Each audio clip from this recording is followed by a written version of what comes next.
This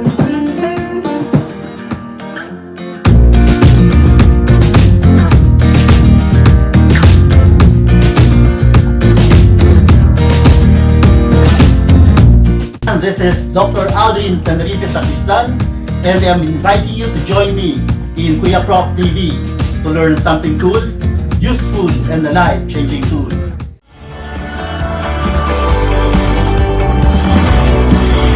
Kuya Prof!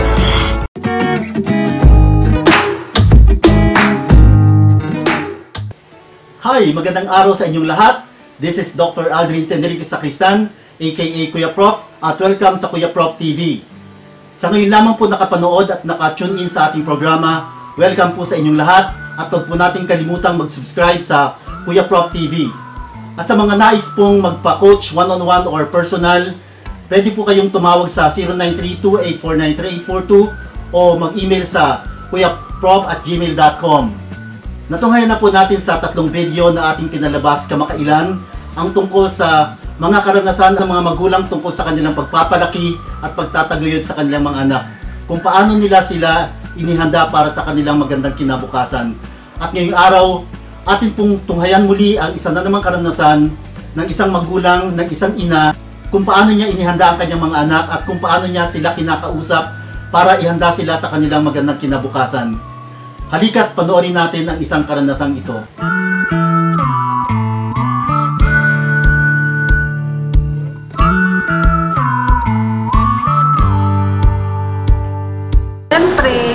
Kahit ever since na mag-is sila, from the start, binibigay mo yung exam, magbibigay ka ng example sa kanila. For the preparation ng future nila, para mag-guide sila, tayo ang role model nila. So, kailangan ipakita natin yung suporta natin sa kanila at tayo isa ring gabay. Bayan natin silang magdesisyon. Andun lang tayo sa likod nila para i-guide sila sa tamang daan ng kanilang patutunguhan, ng kanilang future. For example, yung isa kong anak ko, gusto niya maging doktor. So, nakitaan naman namin siya. Na talagang maging siya, Mama, gusto ko pong maging doktor. Kasi anong klaseng doktor? Gusto ko pong maging pedya kasi mahilig ako sa mga bata. So, nakita niya kasi kung paano ang pag-take care ko sa kanila nung maliit. Kagaya din nung tita niya na doktor. So, nakita niya yung interest niya dun sa mga bata. And up to now, kahit ganun, malaki na siya, teenager na siya, 16 na siya, nakikita ko pa rin yung giliw niya sa mga bata. So, ako naman, bilang ina, ipinupush ko kung ano talaga ang gusto ng aking anak.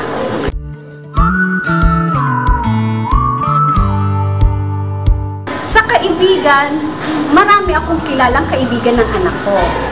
Pero hindi lahat. So, sa nakikita ko namang mga kaibigan ng anak ko, kasi nagpupunta sila sa bahay namin, kasi lahat ng mga homework o mga research nila, pag tinanong, Mama, pwede po ba sa bahay? In the same way, nagiging magulang din ako dun sa mga kaibigan niya at kaklase.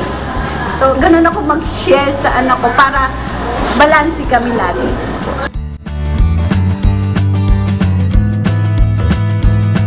Hindi lahat, pero natutuwa ako marami. Marami kasi marami kaming point of view na nagpapalitan kami na nakakatuwa na hindi minsan kinikwento ng anak ko, naikikwento naman nung nanay, nung sa anak ko, at naikikwento ulit sa akin. Kasi ang ating mga anak, mayroon din yung mga tinatawag na konting secret na hindi natin alam na ganun pala sila.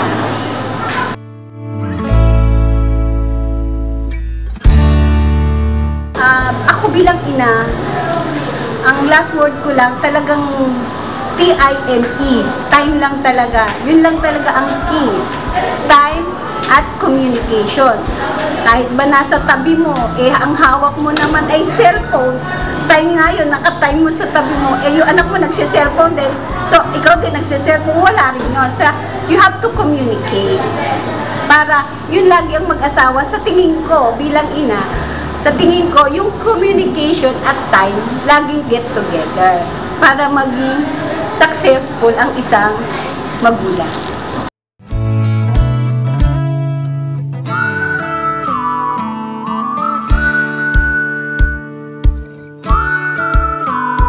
Natunghayan na naman po natin ang isa na namang karanasan ng isang magulang tungkol sa kanyang karanasan bilang magulang, bilang ina, kung paano niya inihanda ang kanyang mga anak sa kanilang pangangailangan sa kanilang kinabukasan. Naway natuto po tayo sa karanasang ito, at kung maaari pong ibahagi rin natin ang ating karanasan, huwag po kayong mag-atubiling tumawag o mag-text sa 0932-849-3842 o mag-email sa kuyaprof@gmail.com. Ibahagi po ninyo ang inyong karanasan nang sa gayon marami pong matuto sa inyong karanasan at pwede po itong makatulong sa kanila upang mas paunlarin nila ang kanilang pamilya. Muli, ito si Kuya Prof na nag-iwan sa inyo ng mga katagang Change your life now by changing your mindset. Kilos-kilos, ayos!